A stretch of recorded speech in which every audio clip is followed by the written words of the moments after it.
church that I am a fanatical fan of the New York Knicks basketball team. And not many amens here up in Boston.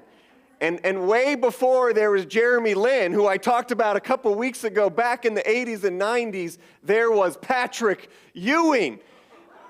Yes, and if this jersey looks a little ratty, it's because I've had it since age 11.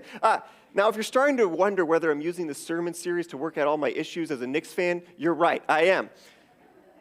Year after year, Ewing led the Knicks so close to the top. But they would always fall short, always be second in the Eastern Conference until 1994. Oh, 1994. And they made it to the NBA Finals, a best-of-7 series against the Houston Rockets. And in a best-of-7 series, you have to win 4 games, okay? And soon, just like that, the Knicks were up in the series 3-2. They just needed 1 game to win, and it was game 6, fourth quarter. The Knicks were winning. Oh, Ewing was playing great. I was on the edge of my seat at home, rooting with all and hoping for victory with everything in me. And then right in the middle of the fourth quarter, while the Knicks were ahead, the game disappeared from the TV screen. And it was replaced with live footage of police chasing a white Bronco. Anyone remember that? OJ chase. And if you're unfamiliar with that, just ask someone a little older than you, okay? When the game returned, the Knicks were now losing. And they lost game 6, and then the momentum changed, and they lost game 7 too. And after years of coming so close and not making it to the finals, they came this close to winning everything, and then failed in an epic collapse. Thank you, OJ. Oh. And that would be the closest the Knicks have ever gotten to winning it all in my 30 years of rooting for them. Man, that is frustrating. It's frustrating as a fan, not just that they lost, teams lose all the time, but that they came so close, finally came so close, and I was so hopeful, like this is going to work out. And then they failed, and now seem locked in perpetual failure. We're in our final look at the book of Kings this morning, and you can get that same frustration as you read through this book of the Bible. Like we know the people of Israel and the kings of Israel, they're struggling with idolatry, struggling to love God, they're struggling with greed and neglecting justice and care for their neighbors, and we've talked all about that. So they're kind of like a struggling team. But there's all these bright spots along the way where things seem like they're going to turn around. Like there's hope for Team Israel here. Like last week when God sends Jehu to bring an end to Ahab's kind of legacy and maybe a new leaf is being turned over. Nope.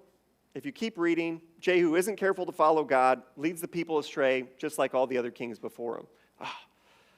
Well, generations pass, and then King Hezekiah arrives on the scene, and it says he follows God. The text says God was with him, and God answers his prayer and helps deliver Israel from those attacking them. He seems like, yes, this guy's the one who's going to turn things around. But then late in his life, he gets buddy-buddy with the Babylonians, okay? The people who end up taking them into exile. He becomes friends with them, and he gives them a tour of all of his armory and treasure stores. Oh, you guys want to know how many swords and spears we have? Come, I'm going to show you right now. And, oh, you want to know where our secret vault is? Here, let me give you a personal tour. And God is like, facepalm, you pretty much just gave the people who want to rob you a tour of your own house. And then that's pretty much what happens generations later. And by the way, Hezekiah's son, Manasseh, is just the absolute worst and evil king yet. So Hezekiah did not turn things around. Then if you keep reading, Josiah shows up, and he sends someone to clean up the temple, and that's always a good thing. And they're like, hey, we found this book in there while we were cleaning. It's called the Book of the Law. Has anyone heard of it? And he's like, I don't know what that is. Let's read it. And then they're like, what? Whoa, we have no idea. We've been doing it all wrong. And they repent of their sins and start loving God. And Josiah renews the people's covenant with God. And it seems like, oh, now, yes, the story is finally, this is time, it's turning around for good. And then he goes to battle and gets killed by Pharaoh, and then it's back to a bunch of evil kings until Israel's finally exiled for good. Come on, Team Israel. Your hope keeps building that things are going to change, only for your hopes to be frustrated and dashed and things to end up in failure after all. And just like I'm very tempted to blame OJ for the Knicks' failure, the Israelites were tempted to blame God. But what we've been seeing all series long is that God didn't fail, it's the people did. Despite all the hopeful spikes in their story, the compromised and careless character of their own hearts proved to win the day. And so today's reading by Gabby, it's a microcosm of this whole dynamic. You see, the prophets Elijah and Elisha seem like an injection of hope into the story of Israel. Elijah, remember him, he defeats the prophets of Baal and does miracles, and he's feeling the presence of God. But then he gets taken up in heaven, and we don't see him again. Ooh. Well, luckily, he left Elisha to carry on this hopeful work, and Elisha starts a renewal ministry and does all these miracles and forms a community of kind of justice and compassion. Okay, this is good. But then in 2 Kings chapter 13, with still 12 chapters and many kings, still a lot of the story to go, we find out Elisha, our man of hope, maybe our last hope, he's suffering from an illness and it's terminal. Not good. But he's got one last prophecy to deliver, one last invitation of hope to give to the king of Israel at that time. And Elisha predicts that, hey, God's going to give you complete victory over the enemies threatening you. Now, the details of this exchange are kind of hard to understand. This is one of those parts of the Bible, it's like, I really don't know what's happening here. Basically, as a confirmation and response to this prophecy of victory, Elisha instructs the king to go and strike arrows against the ground, okay? And so he tells him to do this, but hesitating, the king kind of does it 3 times and then stops. So evidently, if you kind of look at this text, it seems that when someone gives you a prophecy about beating enemies and achieving victory, and then you're told to strike some arrows across the ground, you're supposed to really strike them until they really fall apart. It seems to be like a act like you believe it kind of thing. Like, this is probably why the Chicago Bulls always ended up beating the Knicks. Like, before every game, they had this famous pep talk. They got in a circle, and they're like, what time is it? Game time. And they all just got, like, pumped up, and then they'd pretty much always win because they believed and trusted like they could win the game. And here, Elisha is like, hey, the Lord is giving us full victory. What time is it? And he's wanting the king to smash those arrows and be like, it's victory time, yes. But instead, he's like 3 tentative taps with the arrows, like, I don't know, maybe we'll win. And Elisha's just like, I'm frustrated. I'm angry. The king's hesitancy with these arrows seems to be a parable, a symbol of Israel's hesitancy to fully trust God. So now Elisha says, hey, instead of total victory, you're going to have like a partial victory, but, it's not really going to go great. And that statement is how the great prophetic ministries of Elijah and Elisha come to an end. Those are Elisha's very last words. Frustration and anger that the kings and the people of Israel don't fully get it. An exasperation that while you might kind of getting close to victory, you're going to end up falling short and failing. And then the very next verse reads, and then Elisha died and was buried. You see, that's the hard thing about this book and this story. For all the cool prophetic interventions, all the hopeful ways we see God showing up, God's compassion, patience, and justice along the way, how does the story end? In failure. It's not God who failed, but it's still failure. For all the great triumphs of the 1994 Knicks season, man, Ewing had some great block shots. Starks would hit the threes. It ended in failure. Now here, the people of Israel are exiled, and they're taken out of the land. That's how Kings ends. And it's easy for us to underestimate the significance of that. If you were a member of God's people at that time, you could not imagine a worse fate. Because what was God's initial promise to Abraham? It was a promise of descendants and land. The point of their deliverance from Egypt was so they could inhabit the promised what? Land. A land flowing with milk and honey. The land was their gift and inheritance from God. To be cut off from the land was equivalent to death. It wasn't a detour in their journey. It felt like an end to their journey. It felt like failure. Have you ever experienced a failure? I don't mean a minor setback or you're feeling a little nervous about not doing great. I mean an actual failure. Can you identify one? Maybe it was a relationship or a certain task or job or maybe a spiritual task or role, and you had tried. Like there were glimpses of hope, beautiful moments along the way, but in the end, you failed. Or something you were part of just came undone, fell apart.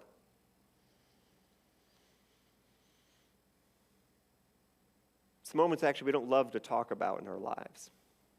Do you remember how that left you feeling? Maybe discouraged, incapable, ashamed, angry at yourself or others, maybe even despairing. Or perhaps some of you, if you're wired like me, you're just like terrified to fail. Failure is your worst possible nightmare. You're so afraid of all those feelings that I just named that you do everything possible and use all your energy to avoid any situation that might ever feel like failure. And ironically, by working so hard to avoid any feeling of failure, you're still controlled and dominated by the possibility of failure. So while you don't live in despair, you do live in constant anxiety and fear, and you're not at peace inside. Maybe that describes you. So how do you move forward in failure? What's our spiritual hope?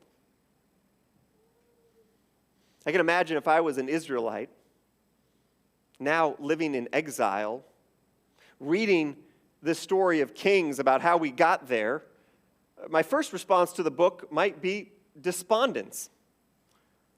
Okay, I get it. It was our lack of love for God and neighbor that led us to this place, but what now?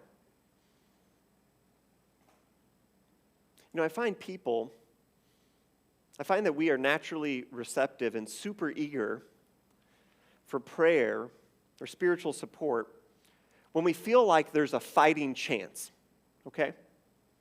Like, Pastor, things are kind of tough between me and my spouse or among my kids. Can you pray for us? Like, I really need prayer right now because things are tough, but I kind of see a glimmer of hope. There's a door maybe opening up. I know it's hard, but I can maybe see a way through. So can you just pray and give me advice about how we can get there and God can just use that and work things out? There's still some thread of hope that you're still grabbing hold of. And usually when we got that thread of hope, there's a lot of spiritual eagerness and activity. I remember one guy going through a very rough time with his spouse. He called me almost daily. We met for prayer weekly. He was so spiritually hungry and thirsty for God. But then the moment the separation finalized, the call stopped coming. Didn't need prayer from me all of a sudden. Because when the battle is lost, when things have fallen apart, when the marriage has ended, when you were fired from your job, when the relationship is severed, when you did fail to meet your goal, then there's no clear thread to grab a hold of. It's just a sense of loss and losing. It's the death of some dream or hope or expectation.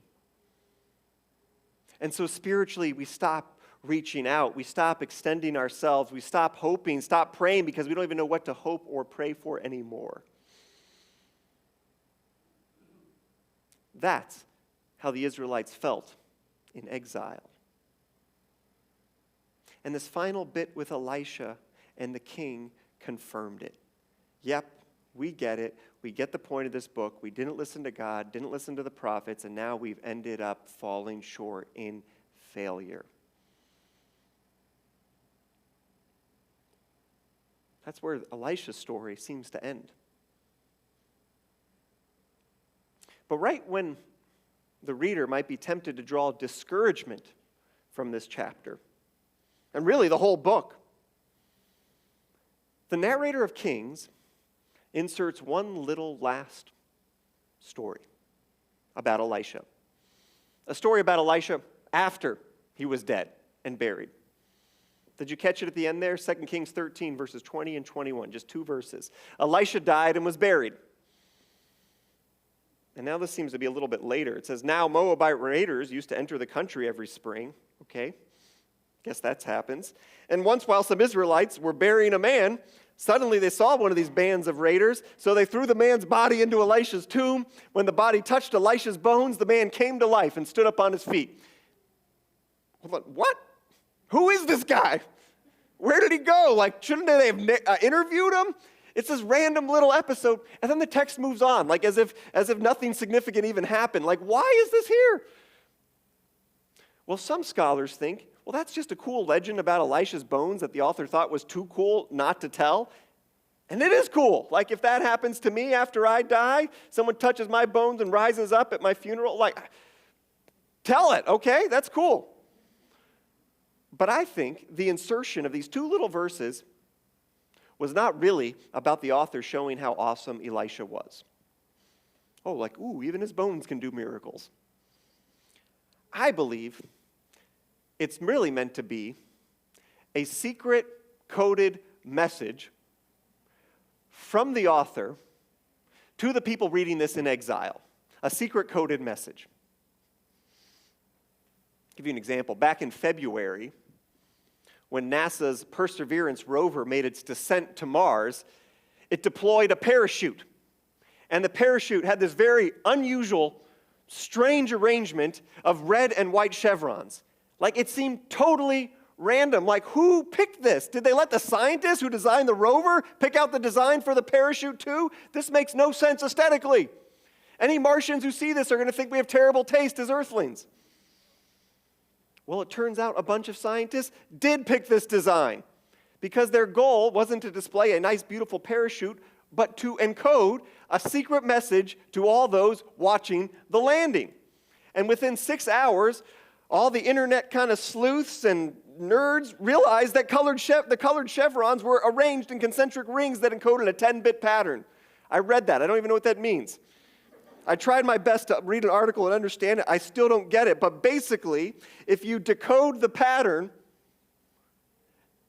it's like it reveals a message that says, dare mighty things. Isn't that cool? If there's any math people who understand how that works, raise your hand and talk to Joe after service. Dare mighty things. It was right there in the parachute. And it's a message taken from a speech by Theodore Roosevelt in 1899. Far better it is to dare mighty things, to win glorious triumphs, even though checkered by failure, than to take rank with those poor spirits who neither enjoy much nor suffer much because they live in the gray twilight that knows not victory nor defeat. What a great quote. In this chapter of Kings, the goal isn't to display a nice, beautiful story, but to encode a secret message to those reading in exile. You see, every Israelite knew that exile was equivalent to death. The nation of Israel was that dead man's body. And they were on the verge of being buried in failure and despair and thrown into a tomb. They had missed their opportunity to heed the words of the prophets. But what was this story communicating to them? That even in total failure, when you seem dead and cut off from hope, just a dead body that needs to be buried, just touch whatever remnant of the prophets you have, their words, their witness to the living God, their example, come into contact with that. And if you do that, then it doesn't matter. Even if you've completely failed and died, you can spring back to life and you can rise again. In other words, even when you failed and feel like your story has just ended and died, hope mighty things. Last week we looked at the fascinating ways in which the story of Jesus fulfills, kind of reinterprets, recapitulates the story of kings. The stories of characters like Elijah and Naboth and Jehu. What did you think about that when you were hearing today's story? For those who followed him, Jesus was a prophet who spelled hope. Maybe he's the next Elijah, some thought. And just like many of those kings in Israel's history, he seemed like a king who would finally turn the story around. Maybe he'd usher in a justice that truly restores where Jehu's justice only ended in retribution. Maybe he'd bring a renewal that lasts where Josiah's only lasted a generation. But then just like those kings, it seemed to come up short. After just 3 years of ministry, he was put to death. Like Elisha, he died and was buried. And his followers were devastated, afraid, despairing. Their hopes, their expectations, they died with him. But just like in Elisha's story, in the story of Jesus, there is an ending after the ending. Like, this is the whole profound thing about the Gospels. There's an ending after the ending. Do you remember that part? I hope so. These devastated, disappointed disciples who felt like God failed and they failed, they go and visit the tomb where the bones of their prophetic leader are buried. And the stone closing the tomb has been rolled away, so they walk in. So what do we have here? The spiritually dead and despairing entering the tomb of the dead and buried prophet. Same setup as in Kings. But again, with Jesus, it's usually a slightly different outcome. This time, when they walk in to the tomb of the dead and buried prophet, the prophet's dead bones aren't there because the prophet himself, Jesus, has been raised to life. And then, those that he touches and breathes his spirit upon and breaks bread with are transformed. And they spring to new life, just like him. They're raised from despair to hope. They're promised that they will rise from death to life too. They're empowered to love and lead in ways they couldn't have imagined. The story of Jesus, like the story of Elisha's bones, is God's not-so-secret message to all exiles, all failures, everyone who is or will ever experience loss and despair, and it's the message that there is hope. There is hope and new life, even in your deepest failure, even in death. That's the good news. When you have completely failed, God's love for you is unfailing. Do you believe that? On your most terrible, horrible, no good, very bad day, you can hope for mighty and good things. That there's going to be more to your story. And for those exiles, those living cut off, the way to finding that hope was by touching the words of the prophets. That was the invitation of this story. Cling to the witness of the prophets. You still have that. Remember everything they displayed and revealed about God's surprising presence and grace. You can access that. And Elijah and Elisha, they weren't the only prophets. When Jerusalem was destroyed at the end of Kings, the prophet Jeremiah, he recorded, he's told the story of Lamentations, and it's his prophetic book expressing the grief of failure, what it is like to feel like things have failed. And right at the center of that lament, right in the heart of that feeling of failure, he gives us these words, these prophetic words. He says, I remember my affliction and my wandering, my bitterness and the gall. I well remember them, and my soul is downcast within me. Yet this I call to mind, and therefore I have hope. Just imagine the scene, right? Standing in the ruins, in the moment of failure. This is what I call to mind, and therefore I have hope. Because of the Lord's great love, we are not consumed. For his compassions never fail. They are new. They're new every morning. Great is your faithfulness. So I say to myself, when I'm in failure, when things just feel like a total loss, when I can't see any way forward, the Lord is my portion, therefore I will wait for him.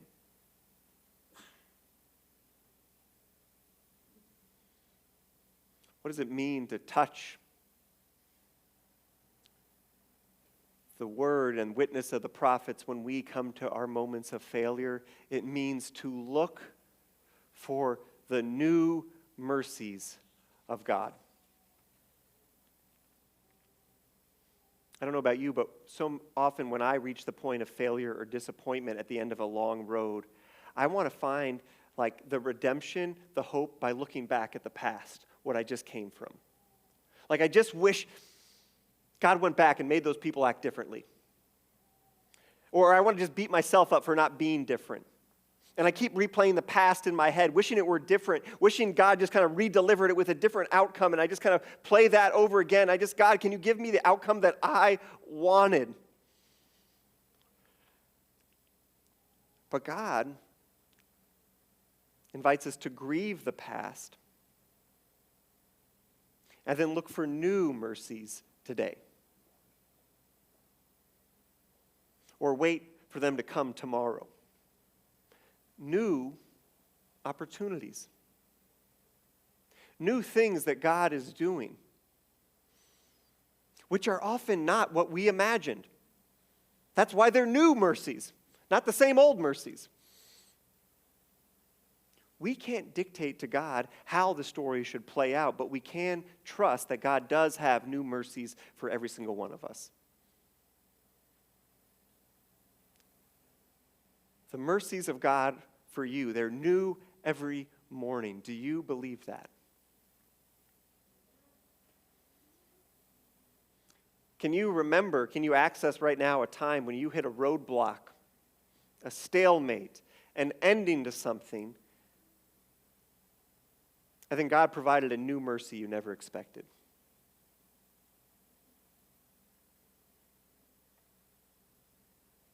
I was just talking to someone about New Jersey, back when I lived and pastored in New Jersey. And it was at Becky and I's very first pastoring experience. And it ended in failure for me. I couldn't talk about it for like a number of years. Because I imagined us, and I worked so hard to lead the church to point A. Like, I just feel like I had a vision. This is where God's taking us.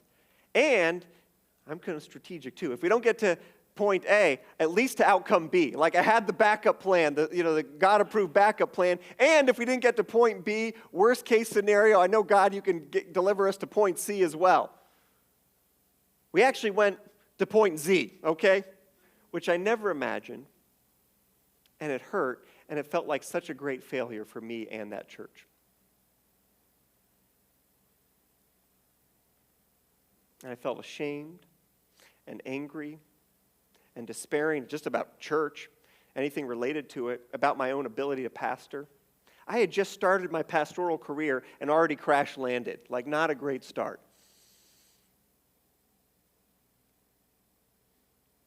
And I really actually wasn't in a great spiritual place. It took me a long time to process. But a few months later, like I had mouths to feed, make ends meet. So I just kind of had an eye out for opportunities. And I stumbled upon an opportunity to be a pastor at a Taiwanese American Presbyterian church. And I'm not Presbyterian. I'm not Taiwanese. I knew nothing about Taiwan. I had no idea how to pastor in a multi-congregational, multi-generational context built around a very unique experience of being an immigrant. And God's mercy, though, are new every morning.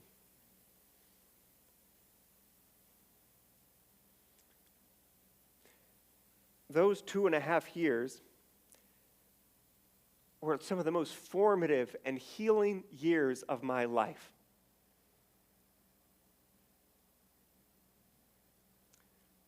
It was like, and maybe you've experienced this, God blesses you in a way you didn't know you needed. And by the way, that community, told you Linsanity happened while I was there.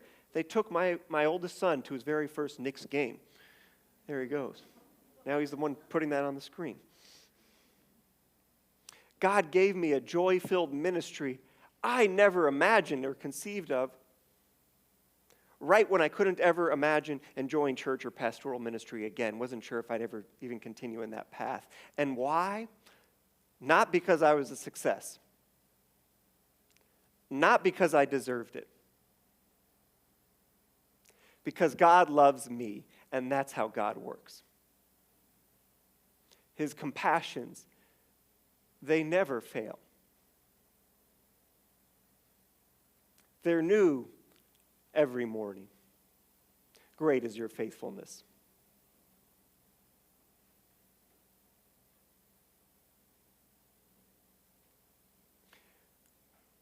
Where have you run out of hope? Where do things feel like utter failure for you? Where's that place you feel stuck? Like you can't imagine a way forward?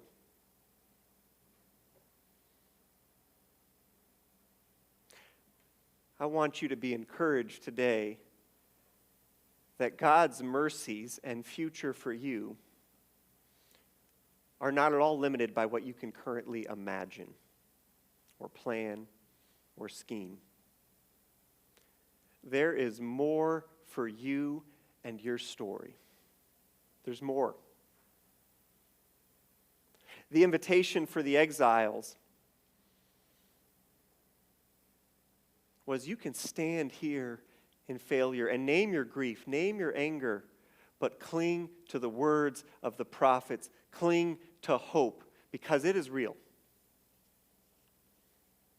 And the invitation for us, those gathered here, those online, wherever you're at, it is to touch, taste, and encounter Jesus, the one who has died and was buried, but is now risen for us and our salvation. That's the invitation. That's the gospel. I got to take this jersey off, guys, before we get to communion here. Today, it's our opportunity to celebrate the Lord's Supper and come to the table of the risen Christ. And Scripture tells us that many will come from east and west and from north and south. And Jesus has a seat for us at the table in the kingdom of God, and that this is his table, and he invites those who trust him, who hope in him, to share the feast that he's prepared. And according to Luke,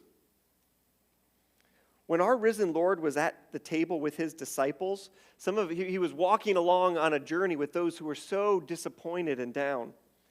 He took bread and blessed it and broke it and gave it to them, and then their eyes were opened and they recognized him.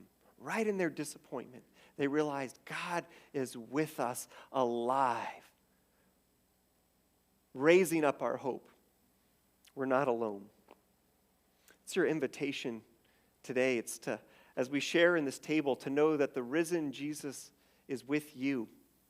He's with you in your circumstances, with new mercies for you.